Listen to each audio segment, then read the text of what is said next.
Hey adventurers, welcome to Panama. We are near Panama City along the Pacific coast, and we're going to look for all sorts of reptiles and amphibians tonight. In fact, I have one right here with us, a very common species. If you can see it here, this is the Túngara frog. Yeah, you should be able to see it right there. And now you may also be able to hear them in the background as well. They're a pretty tiny frog, mostly brown, but they have this interesting sort of white-brown line on the back. It kind of looks like a tail. So very cool. Let's see if we can show you him a little bit closer. Oh, well, he took off, but we'll find more. One of the really cool things is they make these foam nests. In fact, I just saw some over there. Let's go take a look. All right, throughout this ditch, you'll see from a distance, it kind of looks like styrofoam, but these white clumps. In fact, there's one right here up close to me.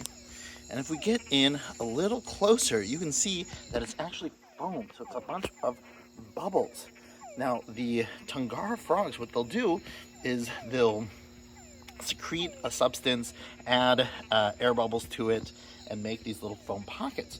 And it makes a really stable environment for the frog's eggs to hatch and, well, to metamorphosize rather.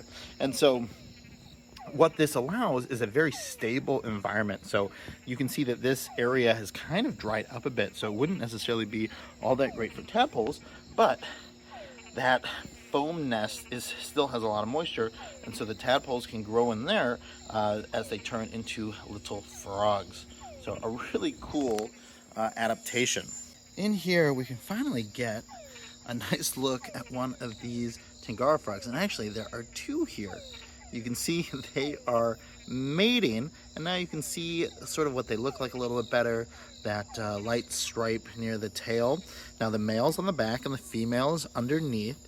And I don't know if they have made their foam nest ready, maybe this one over there, or if they're sort of getting ready to build one together. But this is just a little example of exactly how big those foam nests are compared to the frogs themselves. So pretty cool. And you know, if I look close, it looks like there are a bunch of tadpoles in the water, really itty bitty tadpoles. All right, I want to point out a species that we see on most of our tropical adventures. Right up there is a gecko. This is the Asian house gecko. Now, it is not native to the area. You probably figured that out by the name, but these are basically found anywhere that people are found. And a lot of the times you'll see them around your hotel, and they'll be on all of the surfaces and the ceilings, and they'll usually blend in. And so this guy does not have a lot of pattern on him, which makes him perfect for all of these white walls. Very easy for him to stay camouflaged from an owl or like another predator. So not native, but definitely one of the most common species that we see. Sometimes not on this particular wall, but sometimes we'll see, you know, like 10 at a time. So pretty cool. And he's running away now, but awesome. All right, we've got to be quick. Okay, right here we have a little frog. These guys are really good hoppers, and they've been hopping away from me on other nights. So, oh, I don't want to lose it. I think it only took one hop in the center there. Well, of course, just as I was telling you that we needed to be careful about it, that frog hopped away and I could not relocate it. But I'm pretty sure that was the Mexican white-lipped frog. They have very prominent white lips, and so that's one of the main field marks you're looking for. You'll also notice, you won't be able to see this in the video clip because it jumped away, but the back legs are very thin. They're not webbed, and that's in part one of the field marks for, I believe, the Leptodactylus genus, which it is part of. So cool to get that frog, although I'm going to be on the lookout to see if we can find another, because that was just not the kind of look that we wanted. So, but there's more to see tonight, so let's keep at it. Okay, we've got, I think, some mammal here. I just saw like a tail. is it?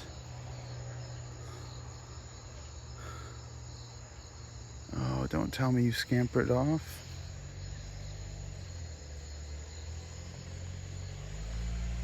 Oh, what is that? Oh, something in here. Look at that. Oh.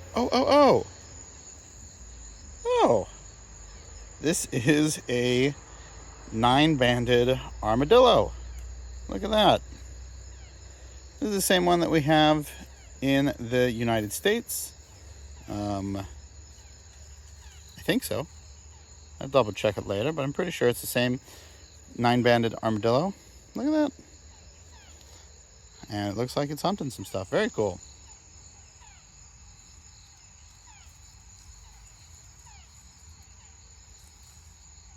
Look at it dig. Huh.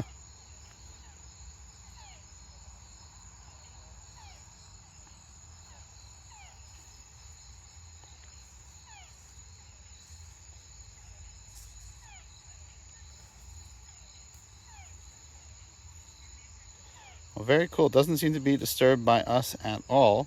So we're going to let it forage and see what else is out. All right, next to one of the man-made ponds over here, we have a very common species. This is the giant toad, and it is fairly easy to find throughout Central America. Now, this used to be the cane toad, but they split it into 2 species, and so now we have the marine toad and this one, the giant toad. The easiest field mark for identification is that triangular parotid gland that sort of goes on the side of it there. All the other toads also have, or many toads have, parotid glands, but they are much, much smaller and in a different shape usually. So nice to see this guy. He's being very cooperative. Thanks, buddy. Well, kind of expected at night, we've got some raccoons. And these guys, I think, were actually just feeding on some trash from the hotel, and now they're wandering out as some of the workers here walk by. But yeah, those are common raccoons, same kind that you would see in the United States, and I keep seeing them. Yep, there they are in the back there. So it looks like there's at least 3. So pretty cool to see. Let's see what else is out tonight. Well, this is lucky. Up high in this tree we have another mammal. Let's zoom in on it a bit. There we go. This is a Hoffmann's 2-toed sloth, and this looks like a pretty small one, kind of a young one, but it is just having a very nice meal. Now, there are 2 types of sloths in the area, the 2-toed and the 3-toed. Hoffmann's and brown-throated, I think, is the 3-toed.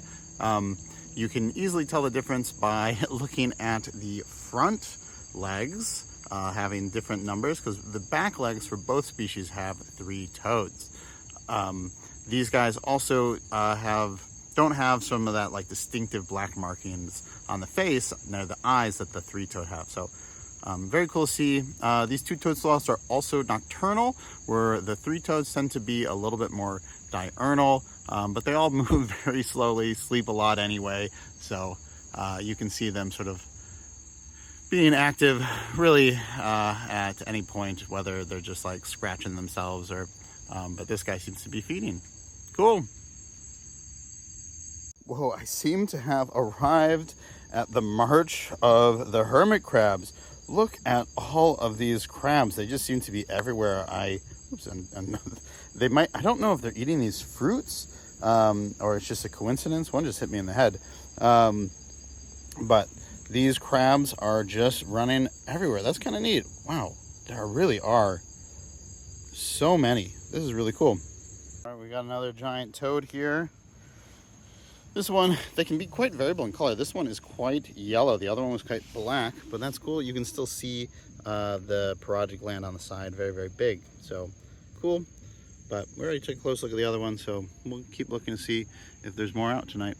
We're lucky enough to stumble upon another frog, and This one is quite young, and if you can see, it's actually missing a foot. Or maybe it's tucked in. It looks like something's going on back here. I do see that it does have that foot, but I don't know if it got in trouble with a predator or something, but it does look like something happened.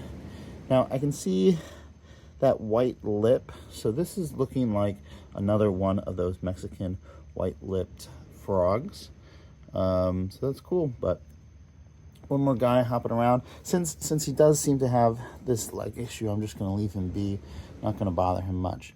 So cool, one more species. Well, that's the end of our adventure. If you want to see the things that we found during the daytime or the things that we found in the rainforest, please be sure to check out those other videos from our Panama adventures. Thank you so much for watching. Please remember to like and subscribe.